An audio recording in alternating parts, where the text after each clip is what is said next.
dias de férias, né?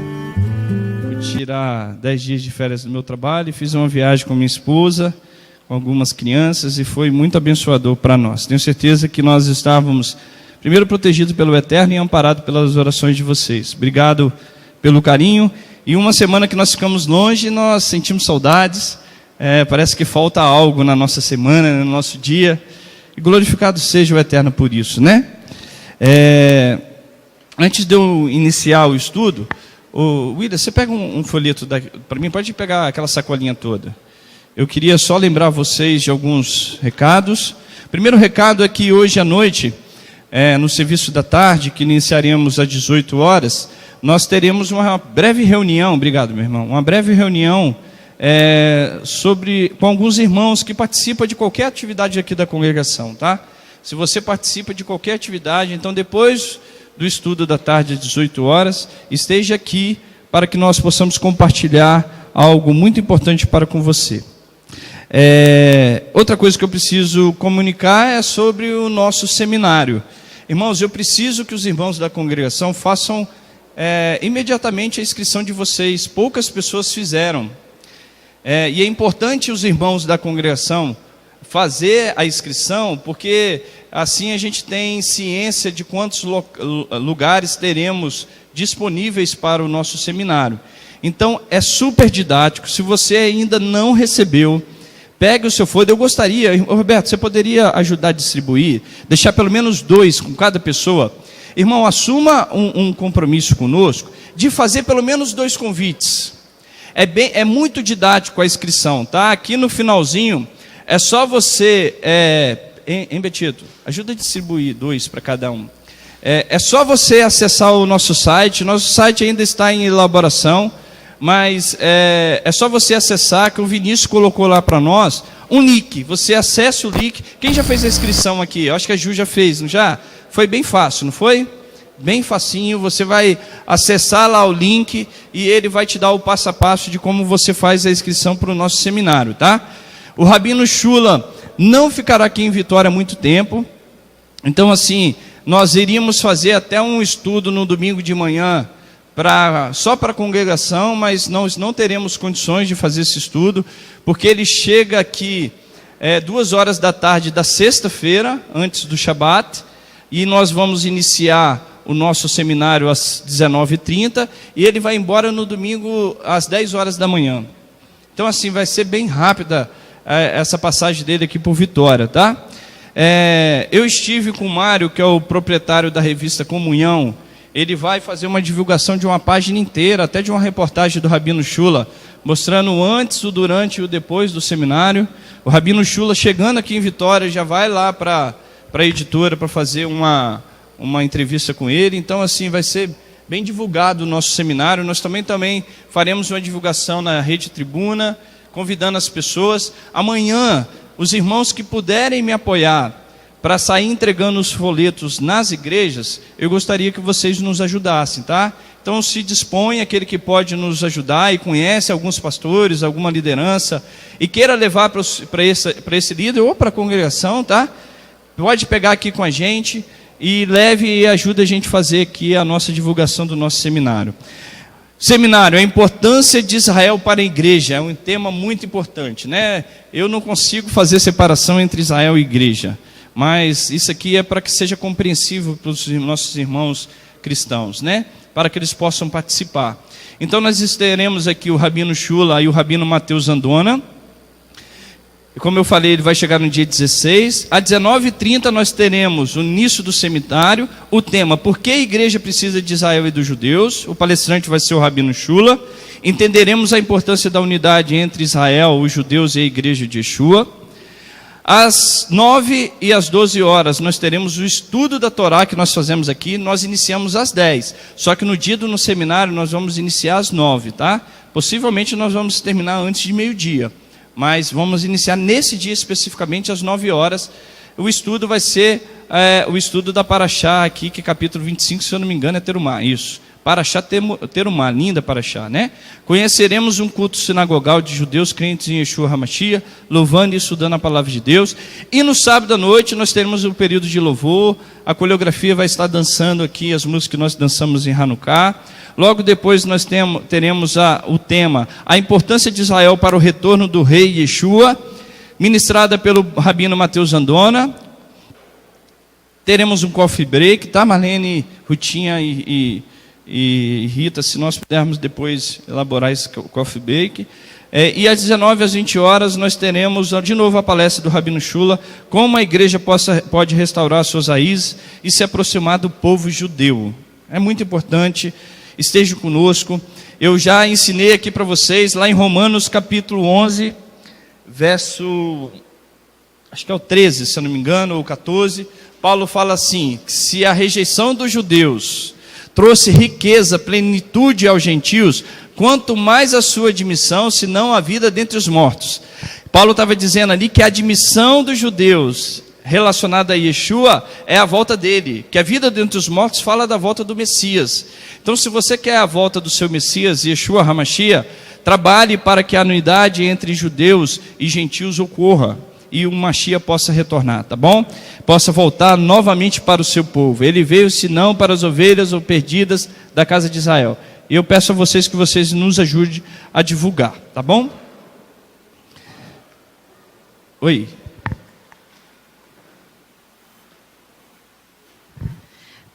Shabbat Shalom, irmãos.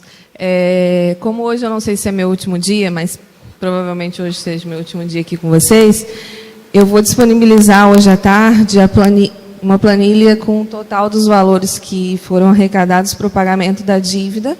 E a partir de hoje, quem vai receber é a Flávia, tá? Vocês entregam para a Flávia, ela vai dar continuidade. Rita também, porque eu não tinha falado ainda com ela, tá? E aí eu vou disponibilizar ali no quadro de avisos uma planilha, não com os nomes dos irmãos para preservar vocês, mas se vocês quiserem conferir e fazer a conferência, a planilha vai estar com a Flávia. Só vou colocar ali os totais do que a gente arrecadou até agora por mês, tá bom? Flávia e Rita, obrigada. Tá funcionando? Tá aí? Não funciona comigo então esse negócio, né? Tá funcionando? Tá passando? Passou. Foi você que passou ou fui eu? Esse negocinho nunca funcionou comigo. Chega pertinho lá, Betito, vê se lá pega, por favor. Tem mais algum recado para dar? Deixa eu só adiantando para vocês, eu acho que todos viram aqui a frase no nosso Aron HaKodesh, né, na nossa arca. Nós não tínhamos essas frases aqui. A primeira frase aqui eu vou ensinar vocês no estudo. A segunda aqui eu vou até te antecipar. Abra sua Bíblia em Provérbios capítulo 3, verso 18.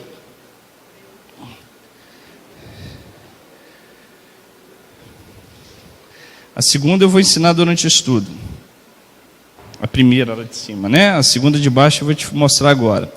Provérbios 3, verso 18 diz assim, ó: é árvore da vida para os que a abraçam, e bem-aventurados são as que a retêm. É árvore da vida para que nela se abraçam, e bem-aventurados são os que a retêm. Nós cantamos aqui, ó, acompanha comigo. Itzhaim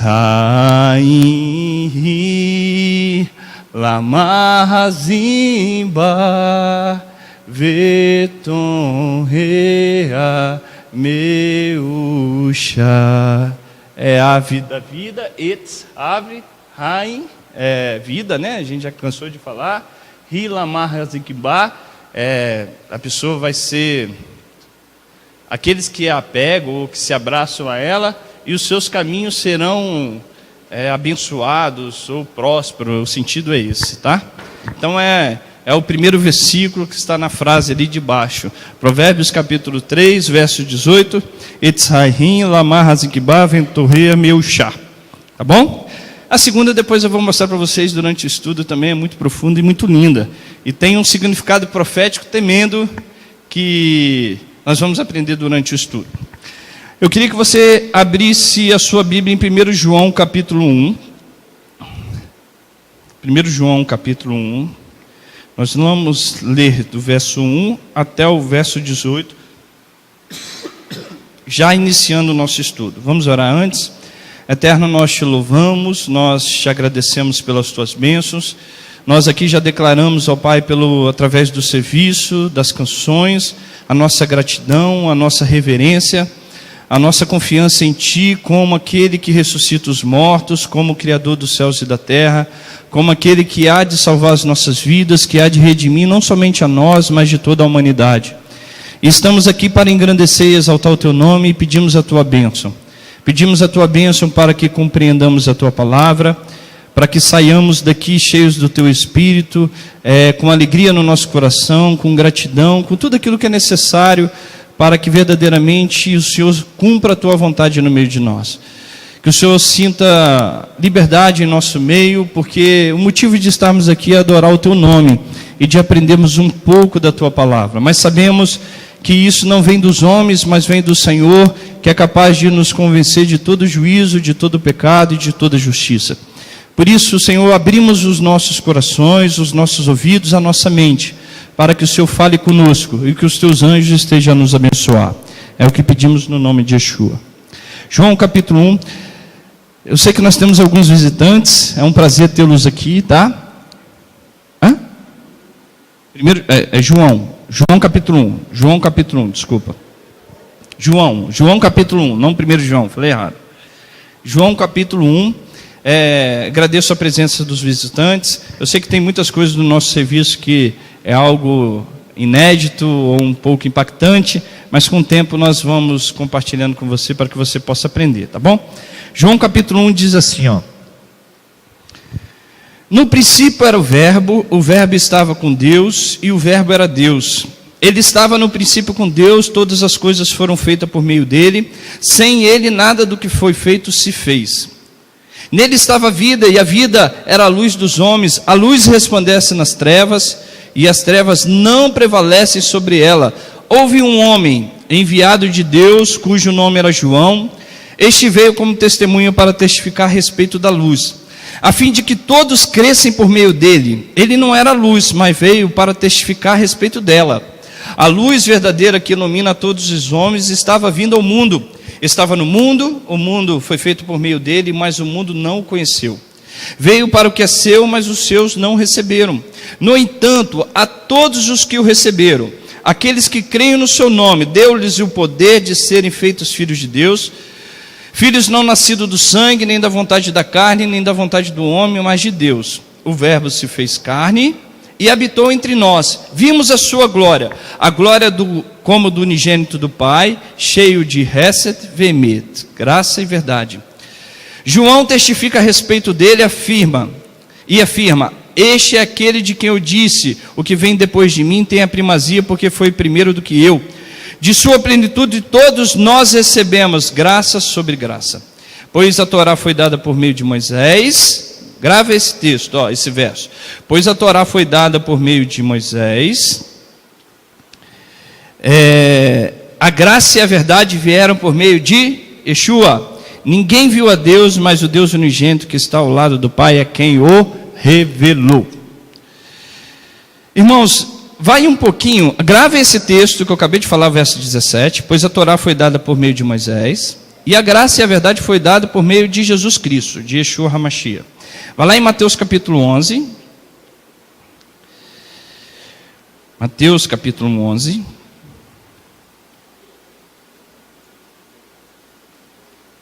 Verso 13. Verso 13. Mateus 11, verso 13. Diz assim, só o 13. Não, vamos ler do 11.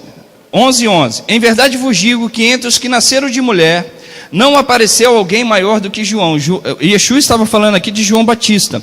Contudo, o menor no reino dos céus é maior do que ele. Desde o dia de João até agora, o reino dos céus é tomado à força, e pela força apoderam-se dele. Pois todos os profetas e a lei profetizaram até Yohanan, até João. Por que eu comecei com esse texto? Primeiro, que o significado que nós estamos lendo de João, capítulo 1, do verso 1 até 18, é muito profundo. Eu quero mostrar para vocês que todas as vezes que você estudar a Brit Hadashah, o Novo Testamento, Brit quer dizer aliança, Hadashah nova aliança, você vai você precisa estudar a Brida Hadashah conhecendo o pensamento judaico, porque senão você distorce e leva para onde você quiser. Nós estamos estudando o livro de Shemot, que é o segundo livro da Torá, o livro de Êxodo. Qual que é a história que nós estávamos estudando antes? O livro de Gênesis, onde Deus faz a sua criação, ele se estabelece como rei na humanidade, depois ele cria o homem, ele dá autoridade ao homem governar, o homem se rebela contra Deus, Deus destrói a humanidade, ele a ergue novamente, ela evolui, ela vai se expandindo, o homem começa a governar, começa a administrar esse mundo concedido por Deus e essa autoridade dada por Deus. Deus levanta os patriarcas, começando com Abraão, depois vem Isaac, depois vem Jacó. A história de Gênesis é isso, estou falando ela bem resumida. Abraão, Isaac, Jacó, e depois de Jacó os seus 12 filhos, que nós começamos aqui a fazer a leitura. Os filhos de Jacó descem ao Egito, aí inicia a história de Êxodo, onde Moisés é levantado como líder para libertar os descendentes de Abraão que descem ao Egito. Lá se tornam muito poderosos e eles são afligidos por faraó, e nessa aflição Deus levanta o primeiro libertador do povo de Israel, representando aqui através de Moshe, Rabino, o nosso Mashiach, aquele que é o Tzadik, que há de trazer a redenção da humanidade, né? Assim como Moisés trouxe e trouxe a libertação à nação de Israel, assim Yeshua há de trazer também para o seu povo e para toda a humanidade. E assim inicia o livro de Êxodo. Quando você estuda o livro de Êxodo, se você prestar atenção no detalhe, você vai ver como existem sinais proféticos, que se a gente analisar a Brida Hadashah com o pensamento judaico que eu estou falando aqui, você vai compreender o livro de Êxodo. Você vai compreender a visão dos discípulos, dos apóstolos que escreveram a Brida Hadashah. Eles tinham um pensamento totalmente judaico. Quando você olha aqui esse texto que nós lemos, de João, capítulo 1, verso 17, que diz que a Torá foi dada por meio de Moisés, mas a graça e a verdade vieram por meio de Yeshua, e que nós lemos Mateus capítulo 11, verso 13, pois todos os profetas e as leis profetizaram até João, dá a entender que aqui existe o quê? Uma ruptura, e essa é a base da teologia da dispensação, né? Dispensacionalismo, que é a teoria que depois eu vou mostrar para vocês, que fala que Deus tem 7 maneiras de trabalhar durante toda a história da humanidade, e Deus vai adaptando ou gerando etapas para que ele possa agir conforme os tempos ou as etapas forem percorridas, né? Mas na concepção do cristianismo, esses versos que eu li com você, que a Torá foi dada por meio de Moisés, mas a graça e a verdade veio por meio de Jesus Cristo, e que a Torá e os profetas profetizaram até João, é a base bíblica para que eles tenham, para fazer essa ruptura, que existia um Deus que nesse momento ele era rígido, ele tinha a forma de agir perante a lei, e a partir desse momento ele passa a ser o Deus da graça, o Deus da misericórdia. Irmão, se você... E aí, quando a gente olha a nossa Bíblia, e eu sou muito sincero com relação a isso, se você for ler a Bíblia na tradução de hoje, ela é importante, ela é capaz de gerar vida no teu coração. Eu vejo que algumas coisas na Bíblia, não houve maldade na transliteração, na tradução, porque o hebraico ele é tão profundo que às vezes as demais línguas não conseguem traduzir o seu verdadeiro significado. Eu já expliquei sobre a palavra techuvá. Todas as vezes que um judeu quer falar sobre arrependimento ou sobre retornar para algo, ele usa o termo techuvá. Só que como que eu posso falar techuvá em português? É usado arrependimento na língua latina. Arrependimento, eu expliquei para vocês, só serve para o ímpio. Porque arrepender é você não concordar com a prática na qual você procedeu. Você teve uma atitude na qual você se arrependeu dela. Você quer retornar daquela ação que você fez. Só que techuvá é muito mais do que isso. A techuvá, no contexto judaico, serve para o justo e para o ímpio. Porque techuvá significa você voltar à sua origem, que era pura. quando Deus fez Adão o primeiro homem, um homem puro, um homem limpo, um homem verdadeiro. Depois o pecado entra. Então techuvá serve tanto para o ímpio quanto para o justo. Ele precisa voltar. Talvez, quando Deus fala assim, Abraão, ande na minha presença e ser o quê? Perfeito. Ele estava chamando Abraão a fazer uma techuvá, a andar, a ser perfeito. Abraão talvez não tinha do que se arrepender, mas ele tinha algo a aperfeiçoar. Então, como eu traduzo essa palavra no nosso português? É difícil, difícil.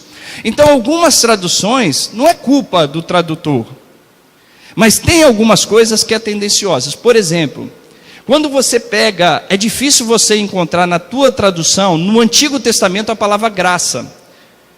Porque quiseram transmitir a concepção que na Torá e nos profetas não havia graça, que ela só passou a existir após Jesus Cristo. Isso não é verdade. E eu vou te mostrar que se você analisar o livro de João, tendo a concepção judaica, entendendo o que ele queria ensinar, você vai compreender o quanto a graça era presente. O quanto a palavra graça, que quer dizer, que está ali, hesed, quer dizer graça, estava presente no Velho Testamento.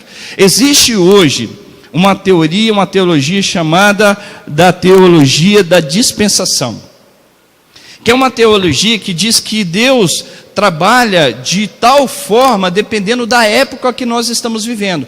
Essa teoria, ou essa teologia, vamos dizer assim, elas dividem o plano de Deus em 7 etapas. Eu vou mostrar aqui, ó. Passa aí para mim, minha irmã. Olha ali, ó, tá bem ruimzinho, né, de vocês visualizarem. Mas ali, ó, existe as 7 etapas. Na verdade, ali estão 8, mas essas duas no final elas são unas. Ela é a una, né?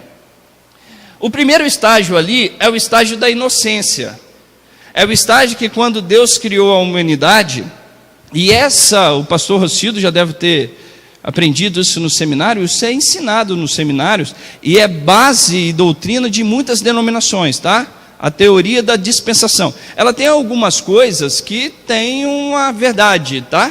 Mas ela tem uma mistura muito ruim desse pensamento, bem antagônico, de tirar o Deus rigoroso do Velho Testamento para o Deus da graça do Novo Testamento, e isso foi feito através de Jesus. Então é essa visão antijudaica, né, vamos dizer assim. Aqui o primeiro estágio é o estágio da inocência, quando Deus cria a humanidade.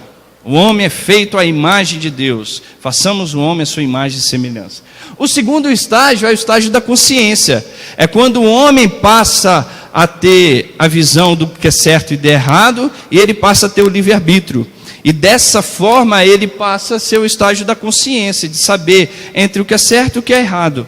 O terceiro estágio, eu estou falando de forma bem resumida, é do governo humano. Quando Deus cria o homem, Ele ordena o homem para que ele governe sobre a terra. E assim o homem vai criando lideranças dentro das nações ou dentro dos territórios, né?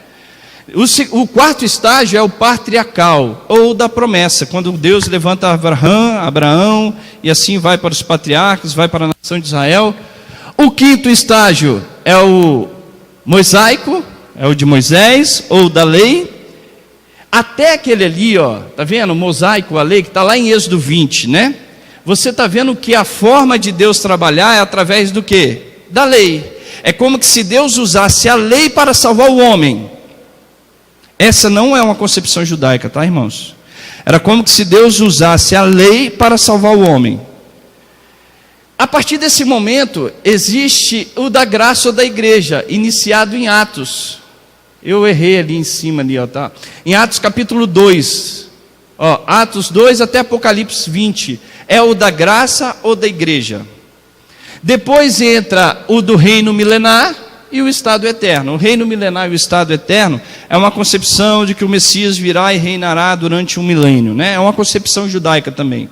Mas essa teoria faz a separação, essa teologia faz a separação entre a forma de Deus atuar através da lei e da forma de Deus atuar através da graça. Isso aqui não tem nada de bíblico, nada de judaico, nada de verdadeiro. Deus não usou uma forma de trabalhar e depois ele transferiu para outra forma de trabalhar. Por que eu vou te mostrar isso aqui, ó? A palavra dispensação deriva-se da palavra gerenciar ou administrar. É como se Deus estivesse administrando, gerenciando a humanidade de uma forma de trabalhar com cada etapa. Esse método divino de lidar com a humanidade e de administrar a verdade em diferentes períodos do tempo. Na compreensão da teologia da dispensação, os profetas e as leis, você lembra que nós lemos aqui, todos os profetas e a lei profetizaram até João. Nessa dispensação, os profetas e a Torá profetizaram até João. Era como se tivesse ocorrido neste momento uma ruptura. O passado, ele tem a ver, mas ele não tem ligação com o futuro. Mas a compreensão verdadeira de Mateus é que não há uma ruptura, mas há uma ligação. Eu vou te dar uma outra visão dentro dos pergaminhos judaicos. Olha só, vai comigo de novo lá em Mateus capítulo 13. Acho que você já está aí. Capítulo 11, verso 13. Em hebraico, essa frase é Kikol Haneviim, é que todos os profetas, Haneviim, Neviim quer dizer os profetas, né? Kikol Haneviim, que todos os profetas, Vehatorá e a Torá, Ad Yahonan Nibaú. O que está querendo dizer em hebraico? Que todos os profetas e a Torá profetizaram acerca de João. Porque se você olhar Yeshua aqui, olhando o texto do capítulo 11, Jorge, você vai ver que Yeshua estava defendendo o chamado de João Batista. Era o que ele estava defendendo. O chamado de João Batista, que ele inicia lá, olha o verso 1. Quando Jesus acabou de instruir seus 12 discípulos, partiu dali para ensinar e pregar na cidade da Galileia. João, ao ouvir na prisão falar dos feitos de Yeshua, enviou 2 dos seus discípulos a perguntar-lhe: és tu aquele que havia de vir, ou devemos de esperar outro? Aí Yeshua, ao ouvir essa pergunta, começa a defender. Aí fala João que os cegos veem, que os surdos ouvem, que os aleijados andam. Ele começa a defender o chamado de João Batista, e ele fala: todos os profetas e a Torá profetizaram acerca de João. Isso é algo judaico. Isso é algo judaico. Vou te mostrar mais na frente. Porque toda a Torá, quando você pega o Talmud, você vai encontrar diversas descrições dizendo que tanto os profetas quanto a Torá tinham como objetivo final o Mashiach.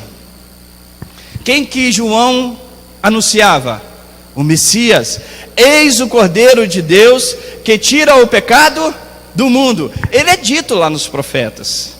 E eu vos enviarei o profeta Elias. E Yeshua defende dizendo que é ele que preparará o caminho do Senhor. Então aqui, quando você olha esse texto aqui, analise ele comigo de uma forma diferente. Mateus capítulo 11, verso 13. Vamos ler dentro do contexto que eu falei. Pois todos os profetas e a lei profetizaram acerca de João. Está vendo que aqui não tem ruptura? Aqui não há separação? E pelo contrário, aqui existe uma ligação. Os profetas e a Torá profetizaram acerca de João Batista. Passa lá para mim, minha irmã. Olha aqui, só para que você entenda.